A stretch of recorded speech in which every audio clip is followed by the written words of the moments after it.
আজি বজালী জিলাত পূব বজালী জিলা পৰিষদৰ যিগৰাকী সদস্য দিলীপ বৰুৱা ডাঙৰীয়াই তেখেতৰ নেতৃত্বত এটা বৃহৎ দলে অসম জাতীয় পৰিষদত যোগদান কৰিছে আৰু অসম জাতীয় পৰিষদৰ যি আদৰ্শ আছে, আমাৰ যি লক্ষ্য উদ্দেশ্য, আমাৰ যি দৰ্শন, জাতীয়তাবাদী যি দৰ্শন, তাৰ প্ৰতি আকৰ্ষিত হৈ দিলীপ বৰুৱা ডাঙৰীয়া যোগদান কৰিছে। আৰু আমি এনেও জানো যে এই বজালী জিলাখন বা এসময়ৰ পাটাচাৰকুছি সমষ্টি, এতিয়াৰ বজালী সমষ্টি, এইটো এটা জাতীয়তাবাদৰ উৰ্বৰা ভূমি। ইয়াত 85ত খুব ৰেকৰ্ড কৰি, ইয়াত অভিলেখ কৰি ইয়াৰ পৰা ৰাইজে ইয়াৰ পৰা নিৰ্বাচিত কৰি পঠাইছিলে বিধানসভাৰ মজিয়ালে। গতিকে এই পৰিৱেশ এটা, তেনেকুৱা ধৰণৰ মানুহৰ মাজত জাতীয়তাবাদী চেতনা এটা ইয়াত সহজতে মানুহৰ মাজত নিহিত হৈ আছে। গতিকে এই সমষ্টিটোত আমাৰ জাতীয়তাবাদৰ পতাকা উৰুৱাবৰ কাৰণে অসম জাতীয় পৰিষদ বদ্ধপৰিকৰ। আগন্তুক দিনসমূহত আমি সঠিক পৰিকল্পনা লৈ আৰু ৰাইজক সকলোকে একত্ৰিত কৰি বজালী সমষ্টিত জাতীয়তাবাদৰ ভেটি শক্তিশালী কৰিবৰ কাৰণে, ইয়াত বিজয় নিশান উৰাবৰ কাৰণে আমাৰ সকলো ফালৰ পৰা আমাৰ প্ৰচেষ্টা অব্যাহত থাকিব। আৰু তাৰ আজি আৰম্ভণি হ'ল। পৰৱৰ্তী দিনসমূহত 26ত আপোনালোকে ইয়াৰ ফলাফল শক্তিশালী ৰূপত দেখিবলৈ পাব।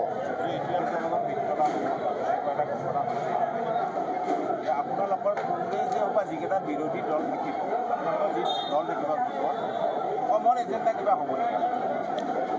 অহা 12 তাৰিখে আপোনালোকে গমেই পাইছে, 12 তাৰিখে এখন সভা আহ্বান কৰিছে। সেই সভাত আমি বিৰোধী ৰাজনৈতিক শক্তিসমূহ একত্ৰিত কৰিম আৰু গৌৰৱ গগৈ ডাঙৰীয়াই আহ্বান কৰিছে। সেই সভাতে আমি পৰৱৰ্তী দিনসমূহৰ কাৰ্যপন্থা নিৰূপণ কৰিম। নিশ্চিতভাৱে কমন এজেণ্ডা থাকিব, কমন মিনিমাম প্ৰগ্ৰেমটো থাকিবই লাগিব। কাৰণ ইছ্যু বেছহে মানুহৰ মাজত মিত্ৰতা হয়, ইছ্যু ভিত্তিক মিত্ৰতাই সাধাৰণতে হয়। গতিকে কাৰণ ডিফাৰেঞ্চ অফ অপিনিয়ন থাকিব। ৰিজনেল আঞ্চলিক ৰাজনৈতিক দল এটাৰ লগত ৰাষ্ট্ৰীয় ৰাজনৈতিক দল এটাৰ আদৰ্শগত, তাত্ত্বিক, দাৰ্শনিক মত পাৰ্থক্য নিশ্চিতভাৱে থাকিব। সেইকাৰণে কমন মিনিমাম এজেণ্ডা আমি এইটো থাকিব। আৰু মই ভাবোঁ যে 12 তাৰিখৰ আলোচনাৰ পিছত গোটেই বিষয়টো পৰিষ্কাৰ হ'ব। নাই, নিশ্চয় দিছে। মই খবৰ লোৱা নাই, কিন্তু মই যিটো সংবাদ মাধ্যমত পাইছোঁ, অখিল গগৈ ডাঙৰীয়া, CPIMকে ধৰি কেইবাটাও দলক আমন্ত্ৰণ জনাইছে। যোগাযোগ চলি আছে BJP আৰু AGP। বৰাকৰ নেতাৰ নাম এতিয়া নকওঁ।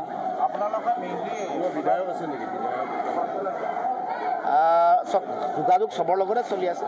বিধায়ক, কোনোবা প্ৰাক্তন নেতাৰ মানে পুত্ৰ, এনেকুৱা ধৰণৰ বহু ব্যক্তি চৰ্চা চলি আছে, আলোচনা চলি আছে। যেতিয়া হ'ব চূড়ান্ত, আপোনালোকক নিশ্চিতভাৱে জনাম। এতিয়া আপোনাৰ BJP সমগ্ৰ দেশতে আপোনাৰ 1 নম্বৰত থকা দল বুলি ক'লে ভুল নহয়, যিহেতু তেওঁলোকৰ বহুত ইনফ্ৰাষ্ট্ৰাকচাৰে আছে। সেই দলক প্ৰতিহত কৰিবলৈ আপোনালোকে কেনেধৰণৰ পলিচি গ্ৰহণ কৰিব, যিহেতু আপোনালোকৰ দলকেইটা ভিন্ন ভিন্ন? নহয়, প্ৰথম কথাটো হ'ল যে আটাইতকৈ ডাঙৰ ষ্ট্ৰং নেৰেটিভটো হ'ল ইউনিটি। অপজিশ্যনৰ যিমান আপুনি ৰাষ্ট্ৰীয় প্ৰেক্ষাপটৰ কথা আলোচনা কৰিব, চাব যে হাৰিয়ানাৰ নিৰ্বাচনৰ ফলাফল পৰাজয়ৰ কাৰণ কি, আপুনি যদি দিল্লী যদি ফলাফল চায় কাৰণ কি, মহাৰাষ্ট্ৰত যদি চায়, সকলোতে দেখিব যে যিমান ভোটৰ বিভাজন বিৰোধীত হৈছে, যিমান কথা বতৰাবোৰত অমিল হৈছে, তাতেই গোটেই কথাটো শাসকীয় পক্ষই তেওঁলোকে সুবিধা লাভ কৰিছে, এডভান্টেজ পাইছে। গতিকে প্ৰথম আটাইতকৈ ষ্ট্ৰং বিষয়টো হৈ গ'ল নেৰেটিভটো, আমাৰ ইউনিটিৰ নেৰেটিভটো। দ্বিতীয় আহিলে আমি জনগণক যিবোৰ জনবিৰোধী কাম কাজত তেওঁলোক লিপ্ত হৈছিলে, সেই বিষয়সমূহ মানুহক জনাব লাগিব। বিশেষকৈ এই চৰকাৰখনত চলি থকা তেওঁলোকৰ দুৰ্নীতি, ভ্ৰষ্টাচাৰ, বিশেষকৈ যিবোৰ নিবনুৱা যুৱক যুৱতীসকলৰ তেওঁলোকৰ সমস্যা আছে, আন ভূমিৰ সমস্যা আছে, যিবোৰ মৌলিক সমস্যা আছে, এই বিষয়বোৰক লৈ যাব লাগিব। তেওঁলোকে ভাবে যে তেওঁলোকৰ হিতাধিকাৰী আঁচনি তেওঁলোকৰ শক্তি, কিন্তু হিতাধিকাৰী আঁচনিৰ মাজত থকা তেওঁলোকৰ দুৰ্বলতাক বিচাৰি উলিয়াব লাগিব। ক'ত দুৰ্বলতা আছে, ক'ত মানুহ অসন্তুষ্ট হৈছে, ক'ৰবাত উপযুক্ত মানুহে পোৱা নাই নেকি, বা পাব লগা কোন মানুহ কিমান বাকী আছে। কাৰণ এটা সমষ্টিত যদি 1,80,000 ভোট আছে, পৰিয়াল যদি 70,000 আছে, 70,000 পৰিয়ালে বেনিফিচিয়াৰী নহয়। যিসকল বেনিফিচিয়াৰী তেওঁলোকৰো ইণ্ডিপেণ্ডেণ্ট মাইণ্ডছেট আছে, কিন্তু তেওঁলোকক আমি কথা পাতিব লাগিব, বুজাব লাগিব।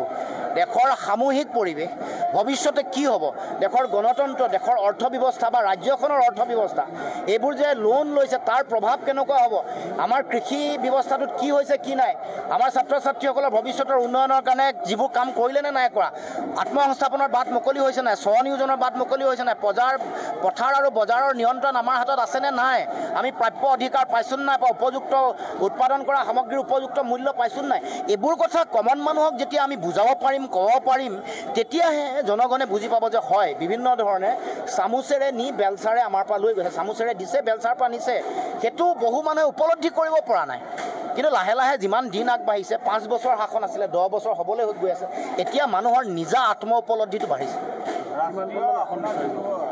ৰাষ্ট্ৰীয়তাবাদী দল আৰু আঞ্চলিকতাবাদী দল মানে আমি দেখিছোঁ যে ৰাষ্ট্ৰীয়তাবাদী আঞ্চলিকতাবাদী যথেষ্ট পাৰ্থক্যতা নিশ্চয় হয় হয়। গতিকে ৰাষ্ট্ৰীয়তাবাদী দলৰ লগত আঞ্চলিকতাবাদী দলে কিবা ফেৰ মাৰিব পাৰিব বুলি ভাবে? বিজেপিৰ ক্ষেত্ৰত আপুনি সকলোৱে কৈছে UPPL বা AGP তেওঁলোকৰ যি দশা হৈছে, কংগ্ৰেছৰ লগতো আপোনালোকৰ যি দশা হ'ব? নিশ্চিতভাৱে নহয়। চ'ত আপুনি ভাৰতবৰ্ষৰ 200খন লোকসভাৰ আসন আঞ্চলিক দলক দিছে।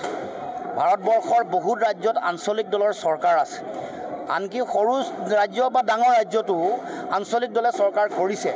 দাক্ষিণাত্যত আঞ্চলিক দলে বহু দীঘলীয়া সময় কৰি আছে। সমাজবাদী পাৰ্টীয়ে ভাল সময় কৰিছিল UP উত্তৰ প্ৰদেশত, আৰু বিহাৰত এতিয়া আঞ্চলিক দলৰে চৰকাৰ, যদিও বিজেপিৰ লগত আছে, কিন্তু আঞ্চলিক চৰিত্ৰটো তেওঁলোকে ৰক্ষা কৰিছে। ৰাষ্ট্ৰীয় দল হ'ব পাৰে, কিন্তু বিহাৰীসকলৰ তেওঁলোকৰ স্বাৰ্থ ৰক্ষা কৰিছে। আজি অন্ধ্ৰপ্ৰদেশত যদি চন্দ্ৰবাবু নাইডুৱে চৰকাৰ কৰিছে, তেওঁলোকে তাৰ মানুহৰ কানাড় মানুহৰ তেওঁলোকৰ আঞ্চলিক বৈশিষ্ট্য চৰিত্ৰ হিন্দী ভাষা জাপি দিব খুজিছে, তেওঁলোকে গৰজি উঠিছে। তেওঁলোকৰ অন্ধ্ৰপ্ৰদেশত থলুৱা ডেকা ল'ৰা ছোৱালীবোৰৰ কাৰণে ৰিজাৰ্ভেশ্যন বিল, প্ৰাইভেট যিবোৰ কোম্পানী, অকল PSUতে নহয়, চৰকাৰী চাকৰিয়ে নহয়, আনকি মানে ব্যক্তিগত খণ্ডৰ চাকৰিটো সংৰক্ষণৰ কাৰণে বিল তেওঁলোকে পাছ কৰিছে। সেইটোহে জাতীয়তাবাদ। দিল্লীৰ পৰা আনিব লগা পইচা চন্দ্ৰবাবুৱেও আনিছে, আগতে জগনমোহনেও আনি আছিলে, সমাজবাদী পাৰ্টীয়েও আনি আছিলে, আগতে সকলোৱে তেওঁলোকে পইচা আনিছে, কিন্তু তেওঁলোকে নিজৰ আঞ্চলিক যিটো শক্তি, আঞ্চলিক চৰিত্ৰ, আঞ্চলিক ৰক্ষা কৰ্ণাটকেও কৰি আছে, তেওঁলোকে কংগ্ৰেছ কৰি আছে। কিন্তু কৰ্ণাটকৰ মানুহে এতিয়াতো হিন্দীৰ কথাটো তেওঁলোকে ধৰিছে বা বেলেগ বেলেগ কথা বতৰাবোৰ। এটা শেহতীয়া যিটো ষ্টেটমেণ্ট আহিছে, যিটো আমি বিৰোধিতা কৰিছোঁ, মানে কংগ্ৰেছৰ সভাপতিৰ পুত্ৰই কৰা বক্তব্যৰ আমি বিৰোধিতা কৰিছোঁ। তেওঁ সেয়াত থকা তেওঁৰ নিজৰ আঞ্চলিক চৰিত্ৰটো জাহিৰ কৰিছে, এইটো আমি বুজিব লাগিব।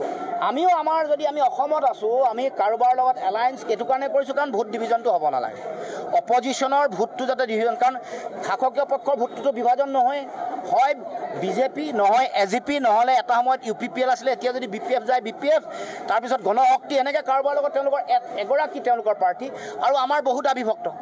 এই সুযোগটো এইটো দশমিকৰ হিচাপত যেতিয়া 1.79 যিটো এভাৰেজ যেতিয়া চালে হাৰিয়ানাত, তাতে ফলাফল আহি গ'ল, 2% নহয়। গতিকে অসমত ডেফিনেটলি এইটোৱে ডাঙৰ এটা সমস্যাৰ সৃষ্টি কৰিছে। কিমানখন আসনত আপোনালোকে প্ৰতিদ্বন্দ্বিতা কৰিব? আমি এতিয়ালৈকে চূড়ান্ত কৰা নাই। আমাৰ প্ৰথম প্ৰিন্সিপল য'ত 2021 চনৰ নিৰ্বাচনত ভাল ফলাফল লাভ কৰিছিল, আমি 22,000তকৈ বেছি ভোট পোৱা সমষ্টি 14টা আছে, 22,500তকৈ বেছি। আৰু আমাৰ জাতীয়তাবাদৰ কিছুমানৰ ভেটি আছে, ইয়াত আমি 22,000তকৈ কম ভোট পাইছোঁ, কিন্তু জাতীয়তাবাদৰ ভেটি আছে এই সমষ্টিটো। এনেকুৱা এতিয়া হেৰিটো আমি তেজপুৰত 22,000তকৈ কম ভোট পাইছোঁ, কিন্তু এইটো জাতীয়তাবাদৰ ভেটি আছে। তাৰমানে মানুহে ট্ৰেডিশ্যনেলিয়ে কনভেনশ্যনেলিয়ে জাতীয়তাবাদৰ প্ৰতি আস্থা ৰাখিছে। এনেকুৱা জনগোষ্ঠীয় গাঁথনি বা জনগাঁথনি বা ইতিহাস এইটো যদি অধ্যয়ন কৰে, দেখিব যে বহু মানুহৰ মানসিক এইটো যিটো অৱস্থিতি, তেওঁলোক আঞ্চলিকতাবাদৰ পক্ষত আছে। সেনেকুৱা আমি চিট আগতে আলোচনা বিলোচনা কৰোঁতে ডিলিমিটেশ্যন হোৱাৰ আগত 56টা সমষ্টি আছিলে, 14টা 50-50 আছিলে, 70টা আঞ্চলিকতাবাদৰ চিট আছিলে। এইটো আমি গোটেই পাৰিসাংখ্যিকভাৱে টাইটেল এনালাইচিছ কৰিও আমি এইটো দেখা পাইছিলোঁ। গতিকে এতিয়া অকণমান কমিছে, ডিলিমিটেশ্যনে সেইটো শক্তিটো কমাইছে, কিন্তু তথাপিও সংখ্যাটো 60-65ৰ ভিতৰত পিয়ৰ জাতীয়তাবাদী সমষ্টি আছে। তাৰ ভিতৰত আমাৰ ভাল ফলাফল কৰা য'ত আমাৰ প্ৰাৰ্থী আছে তাত আমি দিম।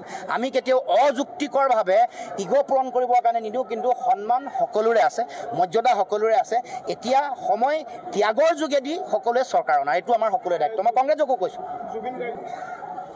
চব জুবিনদাৰ ন্যায় প্ৰাপ্তিৰ সংগ্ৰামখনত বহুত জটিলতা আহিছে কথা বতৰাবোৰ মুখ্যমন্ত্ৰীয়ে ৰাইজক আটাইতকৈ বেছি বিভ্ৰান্ত কৰিছে যেতিয়া বিজেপি দলে ন্যায় বিচাৰি যাত্ৰা উলিয়ালে মুখ্যমন্ত্ৰীয়ে যেতিয়া ক'লে যে চাৰ্জশ্বিট দিয়াৰ পিছতে মই ৰাজপথত নামিম মুখ্যমন্ত্ৰীয়ে SIT গঠন কৰাৰ আগত যেতিয়া ক'লে যে এইটো হত্যা কৰিছে মানুহৰ মাজত সন্দেহ ঘনীভূত হৈছে আৰু বিভিন্ন অসমৰ্থিত সূত্ৰত ছিংগাপুৰত থকা যিসকল আৱাসী তাৰ মাজত অভিমন্যু তালুকদাৰৰ লগত এটা মানে গোটেই কথাটোক তেওঁক যেন ৰক্ষণাবেক্ষণ দিব বিচাৰিছে চৰকাৰী পক্ষই তেওঁলোকৰ লগত যেন ক'ৰবাত কিবা এটা লিংক আছে এই কথা বতৰাবোৰ মানুহৰ মাজলৈ আহিছে মুখ্যমন্ত্ৰীৰ পৰিয়ালেই হওক বা চৰকাৰী যন্ত্ৰৰ লগত অভিমন্যু তালুকদাৰ এটা সাংঘাতিক লিংকেজ মানুহে এষ্টাব্লিছ কৰিছে কেতিয়াবা পানীত ডুবি মৰা বুলি কৈছে পিছফালে মূৰত দুখ পাই মৰা বুলি কৈছে কোনোবাই বিষ খুৱাই মৰা বুলি কৈছে এই যে বিভ্ৰান্তি সৃষ্টি কৰা যিটো মেচিনাৰী সেইটোত এই কথা বতৰাবোৰত মানুহ কেতিয়াও আশ্বস্ত হোৱা নাই সেইকাৰণে আৰু যেতিয়া গোটেই কথা বতৰাবোৰ জড়িত হোৱাৰ কথা আহিলে মুখ্যমন্ত্ৰীৰ পত্নী ইয়াত জড়িত নেকি প্ৰশ্ন আহিলে গল্ডেন থ্ৰেডৰ লগত কিবা সম্পৰ্ক আছে নেকি গল্ডেন থ্ৰেডে আগতে কিবা কৰিছিলে নেকি যেতিয়া ইডিৰ ৰেড হ'ল ইডিৰ ৰেড হোৱাৰ পিছত তথ্য পাতিসমূহ ক'লৈ গ'ল তথ্য পাতিৰ আয়ুক্তই দেৰিকৈ তেওঁ ৰিজাইন কৰিছে তথ্যসমূহ মুখ্যমন্ত্ৰীৰ কাৰ্যালয়লৈ নগৈ কিয় ইডিয়ে কিয় লৈ নগ'ল মুখ্যমন্ত্ৰীৰ ওচৰলৈ কিয় গ'ল এইবোৰ প্ৰশ্ন যিমান ঘনীভূত হৈছে সিমানে ৰহস্য বাঢ়িছে সিমানে মানুহৰ মাজত সদায় শংকাটো বাঢ়ি গৈ আছে আমি বিশ্বাস কৰোঁ জুবিন দাই যিটো সমাজৰ কাৰণে সংস্কাৰমুখী কাম কৰিছিলে যাৰ কাৰণে মানুহৰ ঊৰ্ধলৈ গৈছিলে মহাপুৰুষৰ এগৰাকী মহান মানুহৰ দৰে মহান পুৰুষৰ দৰে এটা স্থান লাভ কৰিছিলে কাৰণ কিছুমান আদৰ্শ দি থৈ গৈছে কিছুমান দৃষ্টিভংগী কিছুমান দৰ্শন দিছে তেওঁৰ এই গোটেই কথা বতৰাবোৰত ন্যায় প্ৰাপ্তিৰ গোটেই যাত্ৰাবোৰত যেতিয়া খেলি মেলি চৰকাৰে কৰিব মই কিন্তু কৈছোঁ যে নিয়তিয়ে সময়ে কাকো ক্ষমা নকৰিব ইয়াৰ ফল কিন্তু পাব যিয়ে অন্যায় কৰিব যিয়ে মিছাকৈ হেৰি কৰিব তেওঁলোকে ইয়াৰ ফল পাব